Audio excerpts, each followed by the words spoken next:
या देवी सर्वभूतेषु भक्ति रूपेण संस्थिता नमस्तस्यै नमस्तस्यै नमस्तस्यै नमो नमः। जय माता दी। जय श्री राधे कृष्ण। आप सभी का आपके अपने YouTube channel VK Mishra present में बहुत बहुत स्वागत है। आइए आज आप सब सुनेंगे नवरात्रि के चौथे दिन श्री दुर्गा सप्तशती पाठ में 5वें, 6ठे, 7वें और 8वें अध्याय की कथा। जो भी भक्त सच्ची श्रद्धा के साथ नियम और निष्ठा के साथ नवरात्रि का व्रत धारण करते हैं, इस दौरान माता दुर्गा के 9 स्वरूपों का पूजन करते हैं, दुर्गा सप्तशती का पाठ या श्रवण करते हैं, इससे माता जगदम्बा दुर्गा अपने भक्तों पर अति प्रसन्न होती हैं तथा अपने भक्तों के सभी प्रकार के मनोरथ को सिद्ध कर देती हैं। तो आइए सुनते हैं श्री दुर्गा सप्तशती पाठ में 5वें, 6ठे, 7वें और 8वें अध्याय की कथा। तो बोलिए प्रेम से माता दुर्गा की जय। ऋषि बोले, प्राचीन समय में शुंभ निशुंभ दोनों असुरों ने बल के मद में आकर इंद्र का त्रिलोकी का राज्य और यज्ञों के भाग छीन लिए। उन्हीं दोनों ने सूर्य, चंद्रमा, कुबेर और वरुण पर अधिकार पा लिया। वायु एवं अग्नि का भी काम भी वे ही करने लगे। देवताओं को तो अपमानित, पराजित एवं राज्य भ्रष्ट करके स्वर्ग से निकाल दिया, जिसके अधिकार उन 2 असुरों ने छीन लिए थे।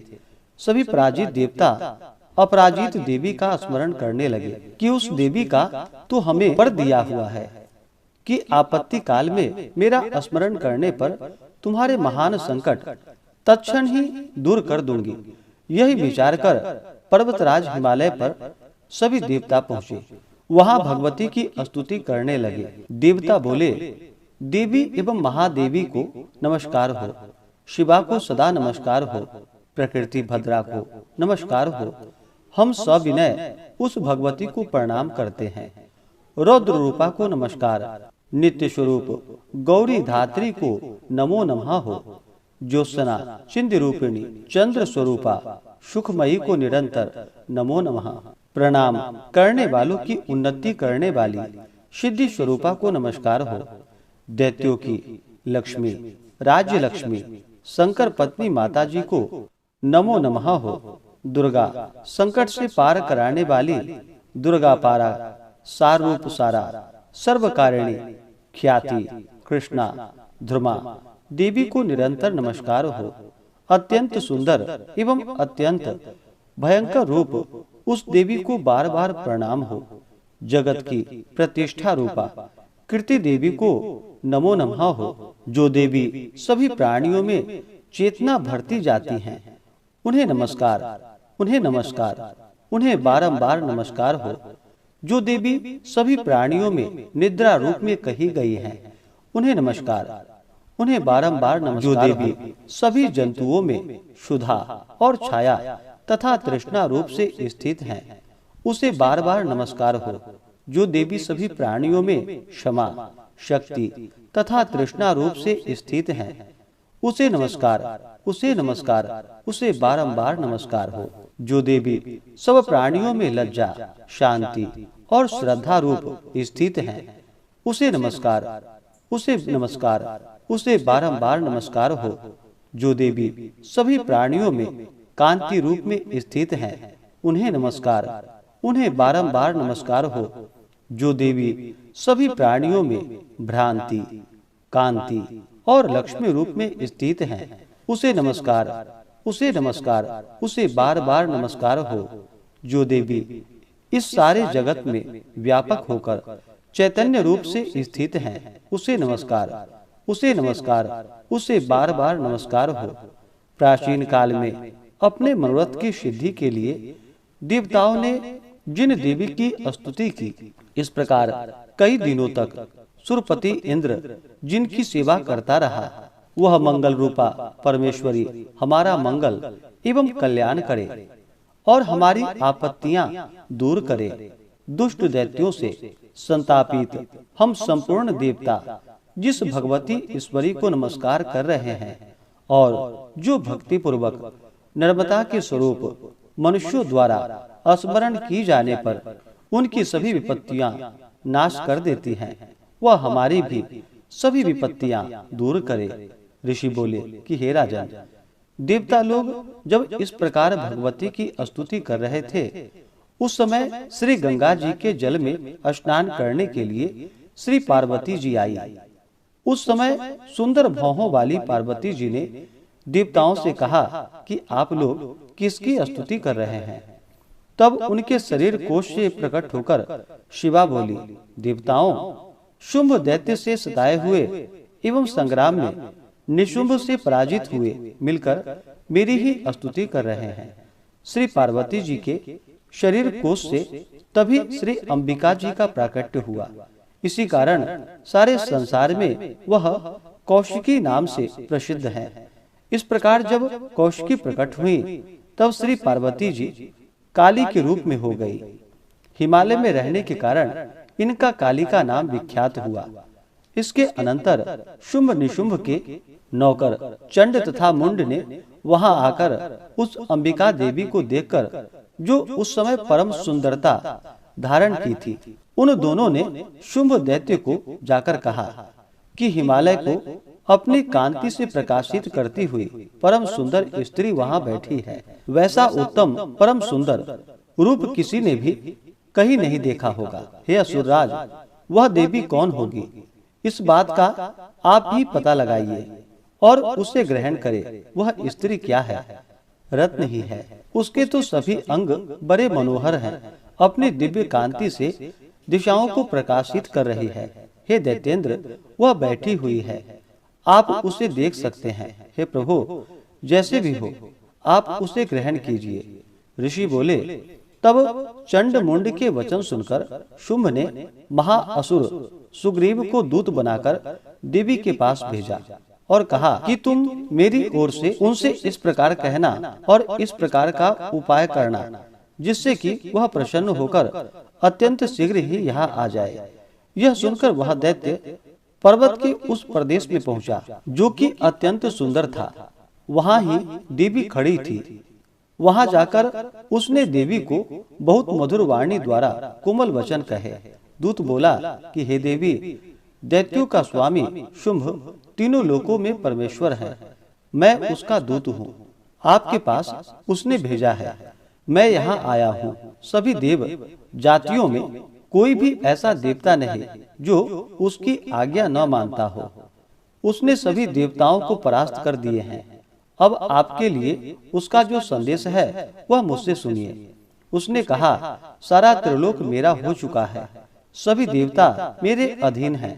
सभी यज्ञ भाग पृथक पृथक करके मैं ही पा रहा हूँ।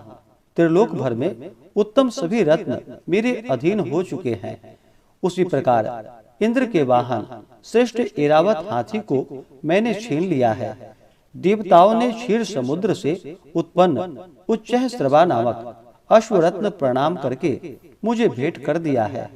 और भी जितने देव गंधर्व एवं नागों के पास रत्न रूप वस्तुएं थी, सबकी सब हे सुंदरी मेरी हो चुकी है। हे देवी, अब हम आपको स्त्रियों में एक रत्न मान रहे हैं। इस कारण आपको भी हमारे पास आ जाना चाहिए, क्योंकि हम तो रत्न के भोक्ता हैं। अब आपकी इच्छा है कि मुझे अथवा मेरे पराक्रमी भ्राता निशुंभ को इन दोनों में से किसी को वर ले, क्योंकि आप रत्न रूप हैं। मेरे साथ विवाह कर लेने से आपको अतुल ऐश्वर्य प्राप्त हो जाएगा। यह अपनी बुद्धि के द्वारा सोच ले, फिर मेरे साथ विवाह कर ले। ऋषि बोले, जब इस प्रकार देवी से दूत ने कहा, तब वह जगत को धारण करने वाली भगवती देवी जी गंभीर होकर मंद मुस्कान करके बोली कि हे दूत, तुमने जो कुछ कहा वह सत्य है, मिथ्या कुछ भी नहीं।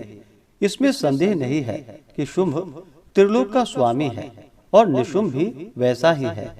किंतु मैंने भी प्रतिज्ञा की हुई है, उसे किस प्रकार से मिथ्या करूं। प्रतिज्ञा इस प्रकार है कि जो मुझे युद्ध में जीत ले एवं मेरा अभिमान तोड़ दे और संसार में मेरे समान बलधारी हो, वही मेरा भर्ता होगा। शुंभ आए अथवा महाअसुर निशुंभ आ जाए, मुझे जीतकर मेरा शीघ्रता से पानी ग्रहण करे। दूत बोला, देवी तुम्हें अभिमान है जो इस प्रकार की बातें मेरे सामने कर रही हो। कहो, भला त्रिलोक में ऐसा कौन सा पुरुष है जो शुंभ निशुंभ का सामना कर सके? सारे देवता तो दूसरे दैत्यों का सामना भी नहीं कर सकते हैं। तू तो स्त्री है, फिर भी अकेली है। युद्ध भूमि में इंद्रादिक सभी देवता जिन शुंभ आदि दैत्यों के सामने न ठहर सके, भला तू स्त्री होते हुए उसका सामना कैसे कर सकोगी? इस तरह चले चलने से तुम्हारी प्रतिष्ठा होगी, अन्यथा जब वे तुम्हारे केश पकड़कर घसीटते ले जाएंगे तो तुम्हारा गौरव नष्ट हो जाएगा। देवी बोली कि हे दूत, इसमें कोई संशय नहीं कि शुंभ बलवान है और निशुंभ भी पराक्रमी है, पर मैं करूं तो क्या करूं? प्रतिज्ञा करने से पहले यह मैंने नहीं सोची थी। अब तो तुम जाकर असुर राज से मेरी बात कह दो, फिर जो समझे वह करे। इस प्रकार से श्री दुर्गा सप्तशती में 5वें अध्याय की कथा पूर्ण हुई। तो बोलिए प्रेम से माता दुर्गा की जय। श्री दुर्गा सप्तशती 6ठे अध्याय की कथा। ऋषि बोले, देवी के इस प्रकार के वचन सुनकर दूत क्रोध से लाल होकर वहां से चला आया। आते ही दैत्यराज को विस्तार के साथ सभी बातें सुना दी। दूत के वचन सुनते ही दैत्यराज क्रोध से भर गया। दैत्यों के सेनापति धर्मलोचन से बोला, हे धर्मलोचन, तुम देर मत करो, अपनी सेना के साथ वहां जाकर उस दुष्टा को केशों से पकड़कर बलपूर्वक घसीटते हुए यहाँ जल्दी से आओ। उसकी रक्षार्थ यदि कोई दूसरा वहां उपस्थित हो, चाहे वह देवता, यक्ष, गंधर्व कोई भी हो, उसे मार डालो। ऋषि बोले, आज्ञा पाते ही वह धर्मलोचन दैत्य 60,000 असुरों की सेना लेकर शीघ्र चल पड़ा। वहां पहुंचकर उसने हिमालय पर विराजमान देवी को देखा और ऊंची आवाज में बोला, अरे तू शुंभ निशुंभ के पास चल। यदि अभी प्रसन्नता पूर्वक मेरे स्वामी के पास नहीं चलेगी तो स्मरण रख, तुझे बालों से पकड़कर घसीटते हुए बलपूर्वक ले जाऊंगा। देवी बोली, इसमें संशय नहीं है कि तुम्हें दैत्येश्वर ने भेजा है। तुम स्वयं भी बलवान हो, बड़ी भारी सेना भी साथ ले आए हो। इस प्रकार की दशा में मुझे बलपूर्वक ले चलोगे तो फिर मैं तुम्हारा क्या कर सकती हूँ? ऋषि बोले, जब इस प्रकार का उसे उत्तर मिला तो धर्मलोचन असुर देवी की ओर दौड़ा। तब तो देवी अंबिका जी ने हुंकार के शब्द से उसे भस्म कर दिया। फिर तो असुरों की क्रोध में आई बड़ी सेना तथा अंबिका ने एक दूसरे पर तीक्ष्ण बाण शक्तियां, फरसे आदि बरसाने आरंभ कर दिए। इधर देवी जी का वाहन सिंह भी कुपित होकर भयंकर गर्जना करता हुआ, अपने बाल फटकारता हुआ असुरों की सेना पर उछल पड़ा एवं सिंह ने कुछ असुरों को पंजों की मार से एवं कुछ एक को अपने जबड़ों से तथा कई असुरों को नीचे पटक होठ को दाढ़ों से विदीर्ण करके मार डाला। कितने दैत्यों के केसरी ने नाखूनों से पेट फाड़ डाले। कितने दैत्यों को तल प्रहार कर उसके सिर धड़ से पृथक कर डाले। दूसरों की भुजाएं, सिर आदि छिन्न भिन्न कर दिए। कितनों के पेट फाड़ फाड़ कर गले के बाल फटकारते हुए सिंह ने रुधिर पान किया। अत्यंत कुपित हुए देवी जी के वाहन बलवान सिंह ने क्षण भर में दैत्यों की सेना क्षय कर दी। देवी जी ने उस आसुरी धर्मलोचन की सेना को मार दिया। देवी के वाहन सिंह ने भी सारी सेना का क्षय कर दिया। शुंभ ने जब यह सुना तब तो उसके क्रोध का पारा बढ़ गया, उसके होठ कांपने लगे। झट शुंभ ने चंड मुंड दोनों दैत्यों को आज्ञा दी, हे चंड तथा मुंड, तुम दोनों बड़ी भारी सेना लेकर वहां पहुंचो। उसे जल्दी से यहाँ पर लाओ। उसे बालों से खींचकर अथवा बांधकर यहाँ लाओ। यदि इस प्रकार लाने में तुम लोग को संशय हो तो युद्ध करो। सभी प्रकार के अस्त्र शस्त्रों से सारे असुर मिलकर उसे मार डालो। उस दुष्टा के मर जाने एवं सिंह के भी मारे जाने पर जिस दशा में भी अंबिका पड़ी हो, उसे बांधकर अपने साथ लेकर शीघ्र आओ। इस प्रकार से श्री दुर्गा सप्तशती में 6ठे अध्याय की कथा पूर्ण हुई। तो बोलिए प्रेम से माता दुर्गा की जय। 7वें अध्याय की कथा। ऋषि बोले, तब आज्ञा पाते ही चंड मुंड आदि दैत्य आयुधों से सुसज्जित होकर चतुरंगिनी सेना के साथ चल पड़े। वहां पहुंचकर उन्होंने देखा कि हिमालय की ऊंची स्वर्ण की चोटी पर सिंह पर देवी बैठी थी और मंद मंद हंस रही थी। इस प्रकार उन्हें देखकर पकड़ने की चेष्टा करने लगे। किसी ने धनुष ढा लिया तो किसी ने तलवार संभाल ली और कितने ही देवी जी के पास पहुंच गए। तब अंबिका जी ने उन शत्रुओं के प्रति क्रोध में आ गई। उस समय क्रोध के कारण उनका मुख काला हो गया, देवी की भौहें तन गई। तब तो भयानक मुख वाली काली देवी तलवार तथा पाश लिए प्रकट हो गई। उस समय विचित्र खड़वांग धारण किया हुआ था, नरमुंड की माला शोभित थी, चिते के चर्बस की साड़ी पहनी थी, शरीर का मांस सूखा दिखाई देता था, अत्यंत भयानक रूप था, मुख को विस्तार से खोल रखा था, लपलपाती हुई जिह्वा और भी भयानक थी, धसी हुई लाल लाल आंख थी, अपनी गर्जना से सभी दिशाओं को भर दिया था। तब तो बड़े वेग से दैत्य सेना पर टूट पड़ी, बड़े बड़े असुरों को मारती हुई उनका भक्षण करने लगी। उन पाशर्व राक्षसों को, अंकुशधारियों को, महाबत तथा योद्धाओं को घंटों के साथ, कितने हाथियों को एक ही हाथ से पकड़कर मुंह में डालने लगी। वैसे ही घोड़ों के साथ रथों को एवं सारथियों को भी मुंह में डाल डालकर अत्यंत भयानक रूप से दांतों से उन्हें चबाती जाती थी। किसी के केश पकड़ लेती तो किसी की गर्दन दबा डालती, किसी को पैरों से दबोच देती तो किसी को छाती से धकेलकर मार गिराती। असुरों के द्वारा छोड़े हुए अस्त्र शस्त्रों को मुंह में पकड़ती जाती और दांतों से पीसती जाती। काली जी ने इस प्रकार बलवान दुरात्मा असुरों की वह सेना कुचल डाली, भक्षण कर डाली, कितने असुरों को मार पीट दिया। उस देवी ने कुछ को तो तलवार से काट गिराई, कुछ खटवांग से पीट दिए गए और कुछ एक दांतों से कुचल दिए गए। क्षण भर में असुरों की वह सारी सेना पीट कर गिरा दी गई। वह देख चंड उस भयानक काली की ओर दौड़ा। इधर महाअसुर मुंड ने भी महाभयंकर बाणों की वर्षा से एवं शस्त्रों अस्त्र चलाए हुए चक्रों द्वारा उस भयानक आंखों वाली देवी को ढक दिया। वे अनेकों चक्र देवी के मुख में प्रवेश करते हुए इस प्रकार दिखाई देने लगे, जैसे बहुत से सूर्य बिंब बादलों के पेट में समाते जा रहे हो। तब तो जिसके भयानक मुख के भीतर जिनका देख सकना भी कठिन था, ऐसे दांतों के प्रकाश से दमकती हुई अत्यंत क्रोध में आकर भयानक गर्जना करती हुई वह काली भी अट्टहास करने लगी।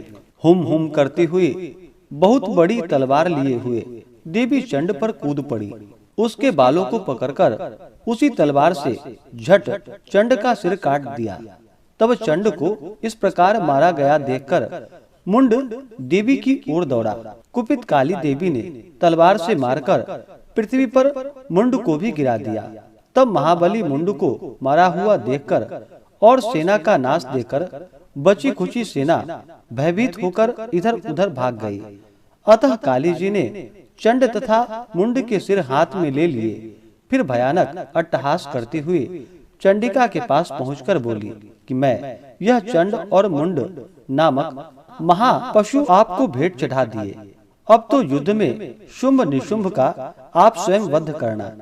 ऋषि बोले, अपने सम्मुख लाए गए चंड मुंड महाअसुरों को देखकर कल्याणी ने चंडिका काली से ललित वचन बोली कि हे देवी कालिके, तीनों लोकों में चामुंडा नाम से तुम्हारी ख्याति होगी। इस प्रकार से श्री दुर्गा सप्तशती में 7वें अध्याय की कथा पूर्ण हुई। तो बोलिए प्रेम से माता चामुंडा की जय। 8वें अध्याय की कथा।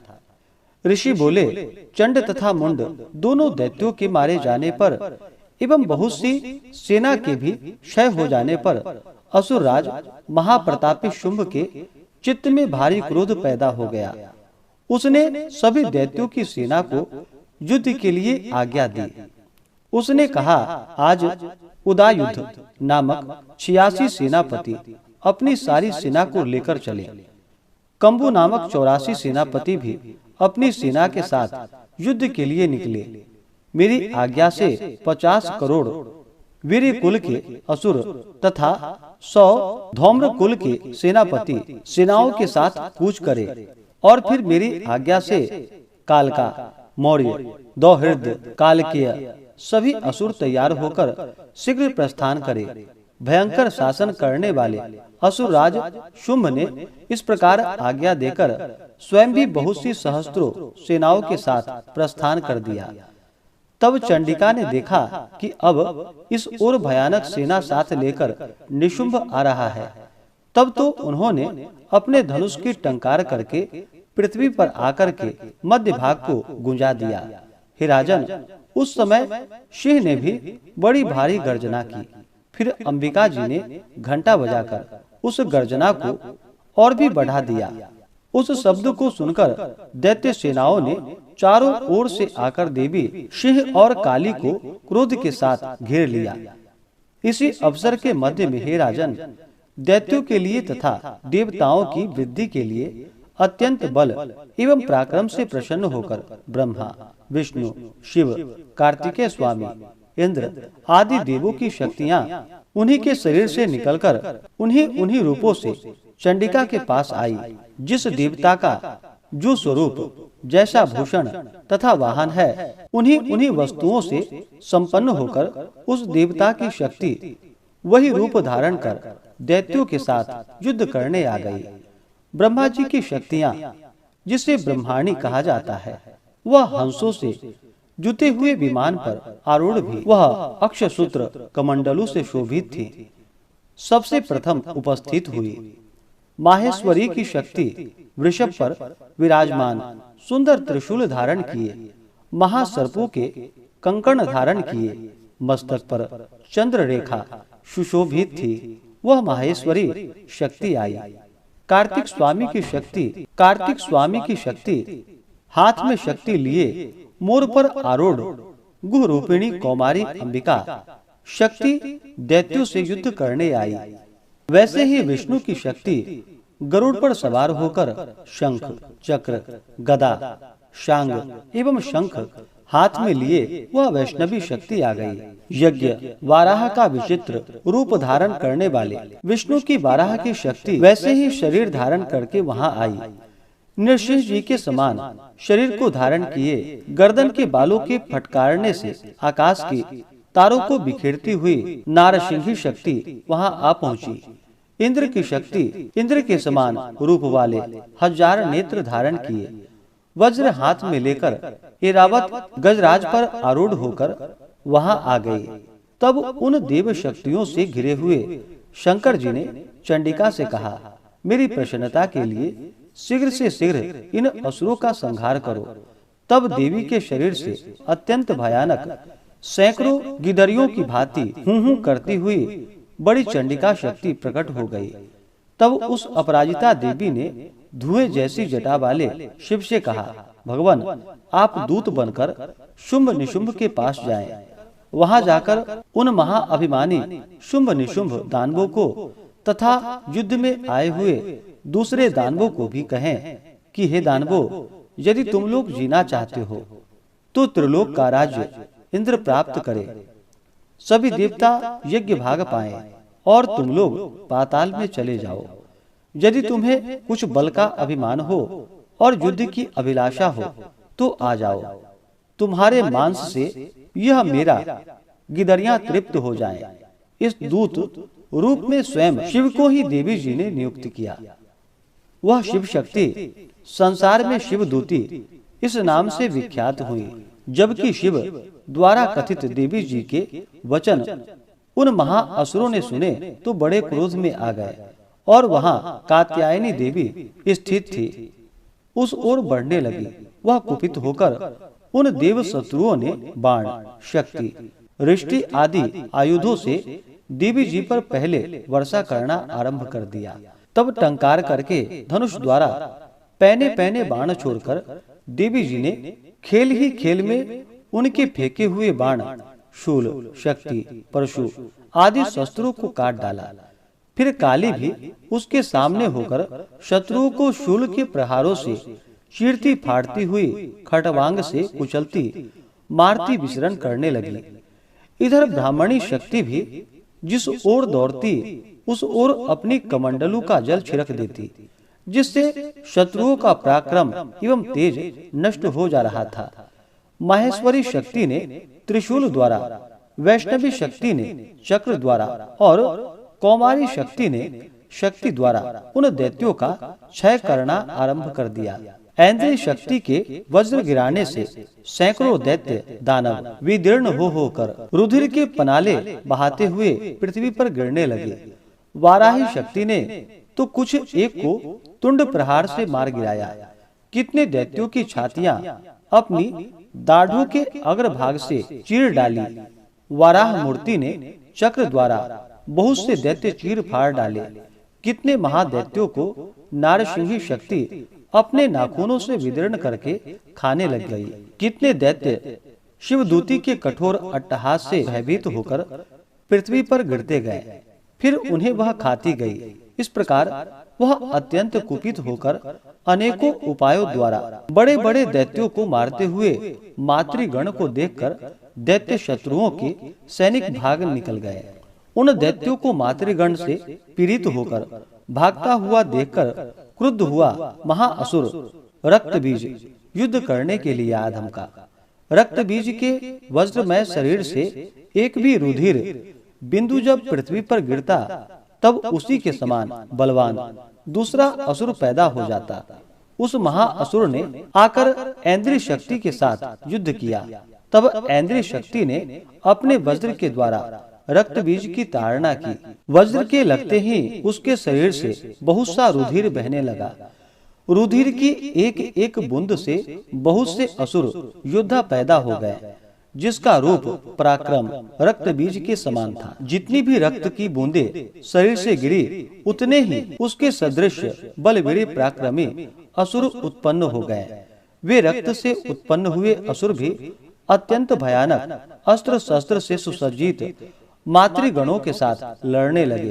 फिर ऐन्द्रिय ने वज्र से उसका सिर तत्क्षण विक्षिप्त कर दिया, उससे रुधिर बह उठा।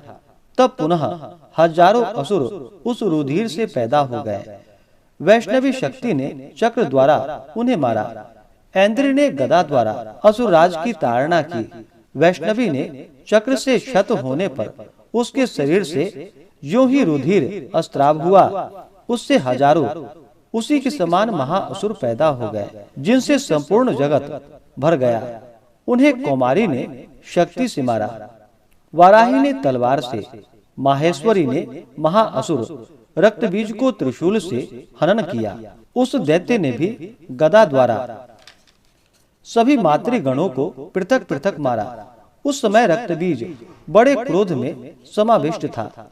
शक्ति, शूल आदि आयुधों से कई बार विक्षिप्त होने पर उसके शरीर से रक्त प्रवाह के पृथ्वी पर गिरते ही सैकड़ों असुर उत्पन्न हो चुके। दैत्यों के रुधिर से उत्पन्न उन असुरों से सारा जगत व्याप्त हो गया। तब तो देवता अत्यंत भयभीत हो गए। देवताओं को डरा एवं उदास देखकर तब शीघ्र ही चंडिका ने काली से कहा, चामुंडे, अपना मुख तुम और भी विस्तार से फैला लो। मेरे शस्त्र की मार से गिरते हुए रुधिर बिंदु तथा बिंदुओं से उत्पन्न महादैत्यों को अपने वेगवान मुख द्वारा खाती जाओ। युद्ध भूमि में रुधिरोत्पन्न इन महान दैत्यों का भक्षण करती हुई घूमती रहो। इस प्रकार कहकर चंडिका ने रक्त बीज पर त्रिशूल से प्रहार किया। फिर काली ने रक्त बीज का सारा रुधिर मुख से ग्रहण कर लिया। उस दैत्य ने भी चंडिका पर गदा चलाई, किंतु उस गदाघात द्वारा चंडिका को कुछ थोड़ी सी वेदना न हुई। रक्त बीज के क्षत विक्षिप्त शरीर से जो बहुत सा रुधिर गिरने लगा, उसे चंडिका मुख द्वारा पीती गई, और जो रक्तपान से दैत्य उत्पन्न हो गए थे, उन्हें भी मुख में डाल गई। इस प्रकार चामुंडा सभी दैत्यों को खा डाली और रक्त बीज का रुधिर पी डाली। तब देवी ने शूल, वज्र, तलवार, रिष्टि आदि आयुधों से हीन उन महाअसुर रक्त बीज को मार दिया। शस्त्र समूह से आहत होकर वह पृथ्वी पर गिर पड़ा। रुधिर तो उसका चामुंडा ने ही पी लिया था। उसकी मृत्यु होने पर देवता परम प्रसन्न हुए। मातृगण उसके रुधिर पान के मद से उन्मत्त होकर नृत्य करने लगी। इस प्रकार से श्री दुर्गा सप्तशती में 8वें अध्याय की कथा पूर्ण हुई। तो बोलिए प्रेम से माता दुर्गा की जय, नव दुर्गा देवी की जय, माता महाकाली महालक्ष्मी महासरस्वती माता की जय, सर्वदेवी देवता की जय। तो आशा करता हूँ कि यह जानकारी और कथा आपको अच्छा लगा हो। इसी प्रकार से ज्ञानवर्धक जानकारियाँ प्राप्त करते रहने के लिए, व्रत पूजा के बारे में जानने के लिए, कथा को सुनने के लिए चैनल पे अगर आप पहली बार आए हैं तो चैनल को लाल बटन दबा करके सब्सक्राइब करें, साथ में बेल आइकन घंटी को दबाएं ताकि आने वाली वीडियो का नोटिफिकेशन आपको समय से मिलता रहे। वीडियो को लाइक करें, शेयर करें। सुखी रहें और स्वस्थ रहें। जय श्री राधे कृष्ण। धन्यवाद।